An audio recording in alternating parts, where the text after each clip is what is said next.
अच्छा, मराठी फोक थिएटर के इतने सारे नाम हैं। दशावतार, कीर्तन, भारूड, तमाशा। अब इन्हें रटने की ना बिल्कुल जरूरत नहीं है। चलिए एक काम करते हैं, इन सबको एक कहानी से समझते हैं ताकि ये आपको हमेशा हमेशा के लिए याद हो जाए। जरा सोचिए, एक गांव में जब फसल कट जाती है तो क्या होता है। साल भर की जो मेहनत है उसके बाद किसान थके हुए तो हैं, लेकिन साथ ही खुश भी हैं। तो अब टाइम है जश्न का, एंटरटेनमेंट का। बस कल्पना कीजिए, पूरा गांव मंदिर के पास इकट्ठा हो गया है। रात का समय है, मिट्टी की वो सौंधी सौंधी खुशबू आ रही है और सब इंतजार कर रहे हैं कि आज रात कौन कौन से कार्यक्रम होने वाले हैं। तो सबसे पहले मंच पर एक व्यक्ति आता है और भगवान गणेश की वंदना से कार्यक्रम की शुरुआत करता है। ये सिर्फ एक कलाकार नहीं है, ये पूरे शो की जान है। इसे कहते हैं सूत्रधार। सूत्रधार शब्द बना है सूत्र से, जिसका मतलब होता है धागा। तो जैसे एक धागा मोतियों को पिरोता है ना, ठीक वैसे ही ये सूत्रधार पूरी कहानी, सारे कलाकारों और ऑडियंस को एक साथ जोड़ के रखता है। सूत्रधार के बाद मंच पर भगवान विष्णु के 10 अवतारों की कहानियां दिखाई जाती हैं। कभी मत्स्य अवतार तो कभी कृष्ण अवतार। गांव के लोग इसे बड़े ही ध्यान से देखते हैं, क्योंकि ये उनके लिए सिर्फ एक ड्रामा नहीं है, ये उनकी आस्था का प्रतीक है। और इसी अद्भुत नाट्य परंपरा को कहते हैं दशावतार। आप जरा माहौल बदलते हैं। एक तरफ नाटक चल रहा है, लेकिन मंदिर के दूसरे कोने से झांझ और मंजीरों की आवाज आने लगती है। वहां पर कुछ लोग भक्ति में डूबे हुए भजन गा रहे हैं। और वहां पर भी 2 तरह के भजन हो रहे हैं। कुछ लोग एक सर्कल में, एक घेरे में घूमते हुए गा रहे हैं, जिसे कहते हैं चक्री भजन।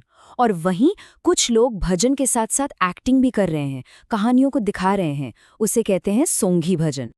अब जब यही भजन गायन एक बड़े और एक स्ट्रक्चर्ड रूप में होता है, जहां कीर्तनकार नाम का एक मेन आर्टिस्ट कहानी सुनाता है, म्यूजिक का इस्तेमाल करता है और लोगों को एक गहरी सीख देता है, तो उसे कीर्तन कहते हैं। कीर्तन सिर्फ मनोरंजन नहीं है। महाराष्ट्र में संत नामदेव ने इसे सोशल अवेयरनेस, मतलब सामाजिक जागरूकता फैलाने का एक जरिया बनाया था। यहाँ थोड़ा रुककर सोचिए, कीर्तन सिर्फ गाना बजाना नहीं है। इसका असली मकसद क्या बताया गया?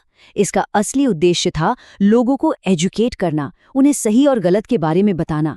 तो की पॉइंट ये है कि कीर्तन एंटरटेनमेंट के साथ साथ ज्ञान भी देता है। चलिए, अब गांव में एक और तरह का कार्यक्रम शुरू होता है। ये ऊपर से तो बड़ा मजेदार और हंसी मजाक वाला लगता है, लेकिन इसके अंदर एक बहुत ही गहरा मतलब छिपा होता है। इसे कहते हैं भारूड। संत एकनाथ ने इसे बहुत पॉपुलर बनाया था। भारूड में वो क्या करते थे कि किसी बिच्छू या कुत्ते का उदाहरण देकर इंसान के लालच या गुस्से जैसी बुरी आदतों पर कमेंट करते थे। मतलब बात एकदम साधारण, लेकिन सीख बहुत गहरी। इसे मेटाफोरिकल सॉन्ग भी कहते हैं, यानी एक रूपक। और इसी से मिलती जुलती एक और परंपरा है ललित। इसमें त्योहारों के टाइम पर भगवान राम या कृष्ण की कहानियों को नाटकीय ढंग से पेश किया जाता है।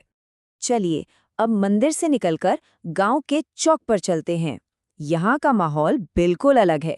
यहाँ ढोलकी बज रही है और लोगों को कुछ मसालेदार एंटरटेनमेंट चाहिए। यहाँ जो कार्यक्रम हो रहा है उसके 3 हिस्से हैं। सबसे पहले गणेश वंदना, जिसे गण कहते हैं। उसके बाद कृष्ण और गोपियों के बीच नोक झोंक वाला एक मजेदार हिस्सा आता है, जिसे गवळण कहते हैं। और अंत में जो मेन नाटक होता है उसे वाग कहा जाता है। तो म्यूजिक, डांस और ड्रामा, इस पूरे मनोरंजक कार्यक्रम को तमाशा कहते हैं। ये एक फारसी शब्द है जिसका मतलब होता है एक मनभावन दृश्य। जश्न और मजाक मस्ती का ये माहौल अचानक बदल जाता है। गांव की मिट्टी में सिर्फ भक्ति और मनोरंजन ही नहीं है, इसमें वीरता की कहानियां भी हैं। अब मंच पर एक कलाकार अपने हाथ में डफ लेकर आता है और पूरे जोश के साथ छत्रपति शिवाजी महाराज की वीरता की कहानी सुनाता है कि कैसे उन्होंने अफजल खान का वध किया था। उसकी आवाज में इतनी ताकत होती है कि सुनने वालों के रोंगटे खड़े हो जाते हैं। वीरता की इन गाथाओं को पोवाड़ा कहते हैं। तो एक रात में हमने क्या क्या देखा?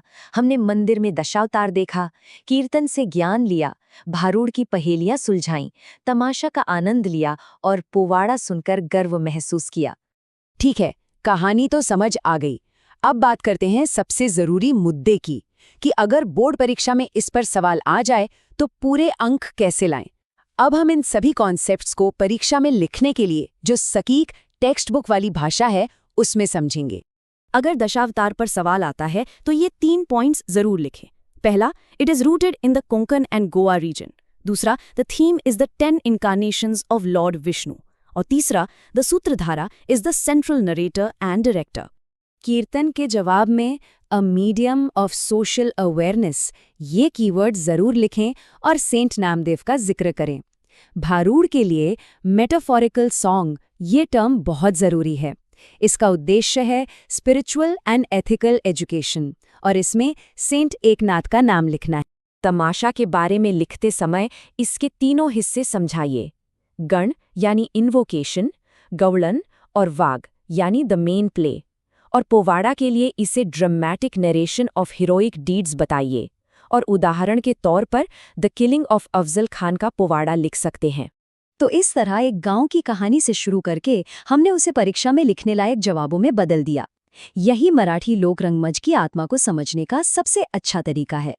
यहाँ तक हमने ये तो समझ लिया कि लोक रंगमंच में देवी देवताओं और वीरों की कहानियाँ कैसे कही जाती थी, लेकिन इससे आगे एक और ज़रूरी सवाल आता है कि मॉडर्न मराठी थिएटर की शुरुआत कैसे हुई। इस सवाल का जवाब हम अपने अगले विश्लेषण में ढूंढेंगे। अगर इस विषय में कोई भी शंका हो तो कमेंट में ज़रूर पूछें। महाराष्ट्र बोर्ड की ऐसी ही और जानकारी के लिए सब्सक्राइब करें। धन्यवाद।